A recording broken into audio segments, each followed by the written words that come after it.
Whaatwaa family, welcome back to the channel, man. It's your boy, Mr. Whaatwaa. Today. Hey, yo, skirt, man. Check this out. Yo, we got a video today. It's called Malcolm X's Letter from Hajj. Ooh, okay.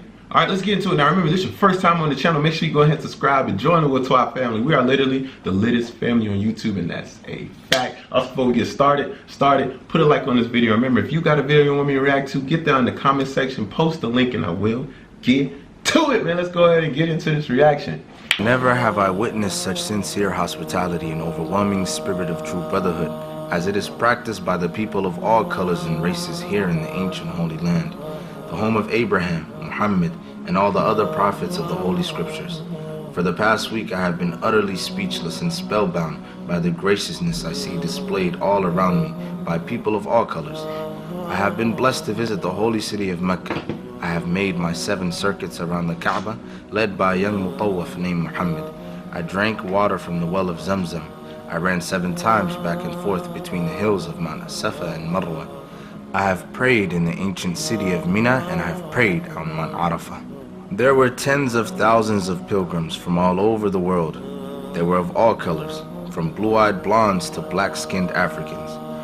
But we were all participating in the same ritual, displaying a spirit of unity and brotherhood that my experiences in America had led me to believe never could exist between the white and the non-white. America needs to understand Islam, because this is the one religion that erases from its society the race problem. Throughout my travels in the Muslim world, I have met, talked to, and even eaten with people who in America would have been considered white. But the white attitude was removed from their minds by the religion of Islam. I have never before seen sincere and true brotherhood practiced by all colors together, irrespective of their color. You may be shocked by these words coming from me, but on this pilgrimage, what I have seen and experienced has forced me to rearrange much of my thought patterns previously held, and to toss aside some of my previous conclusions. This was not too difficult for me. Despite my firm convictions, I have always been a man who tries to face facts and to accept the reality of life as new experience and new knowledge unfolds it. I have always kept an open mind, which is necessary to the flexibility that must go hand in hand with every form of intelligent search for truth. During the past 11 days here in the Muslim world, I have eaten from the same plate, drunk from the same glass, and slept on the same bed or on the same rug, while praying to the same God with fellow Muslims, whose eyes were the bluest of blue, whose hair was the blondest of blonde, and whose skin was the whitest of white. And in the words and in the actions and in the deeds of the white Muslims, I felt the same sincerity that I felt among the black African Muslims of Nigeria, Sudan, and Ghana. We were truly all the same brothers, because their belief in one God had removed the white from their minds, the white from their behavior, and the white from their attitude. I could see from this that perhaps if white Americans could accept the oneness of God, then perhaps too they could accept in reality the oneness of man, and cease to measure and hinder and harm others in terms of their differences in color. With racism plaguing America like an incurable cancer, the so-called Christian white American heart should be more receptive to a proven solution to such a destructive problem.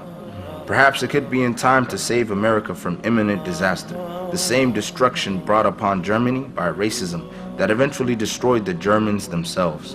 Each hour here in the Holy Land enables me to have greater spiritual insight into what is happening in America between black and white. The American Negro can never be blamed for his racial animosities. He is only reacting to 400 years of the conscious racism of the American whites. But as racism leads America up the suicide path, I do believe, from the experiences that I've had with them, that the whites of the younger generation in the colleges and universities will see the handwriting on the walls, and many of them will turn to the spiritual path of truth, the only way left to America to ward off the disasters that racism inevitably must lead to.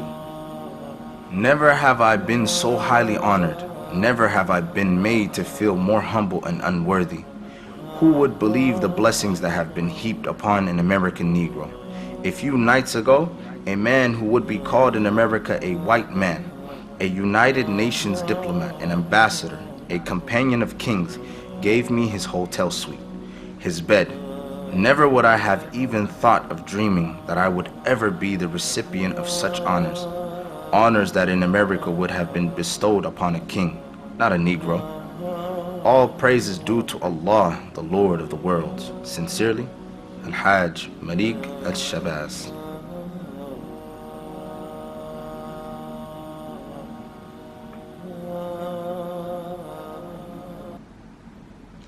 You know, that speech was written in a time where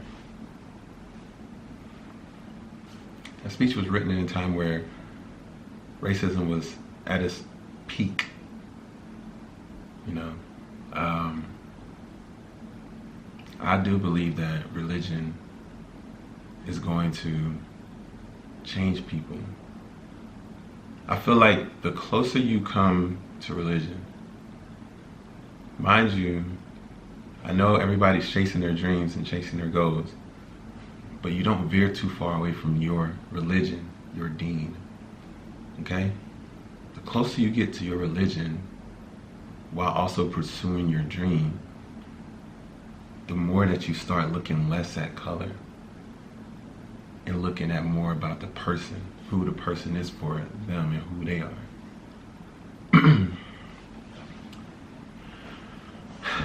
I have yet to come across anyone that has given me any bad, negative vibes as far as in religion. Now, out on the street, that's different. But as far as people who are close to their religion, I have yet to have anyone come up to me or for even me to react to anyone negatively. You know, negatively. And I feel that when you get close to religion, you start to realize that things that you were so hyped about doing and getting and stuff like that, you start to realize that it's a waste. It's a waste.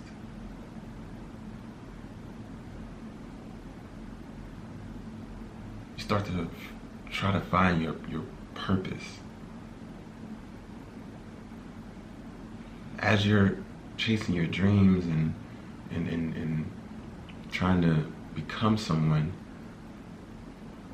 you slowly start to find your purpose.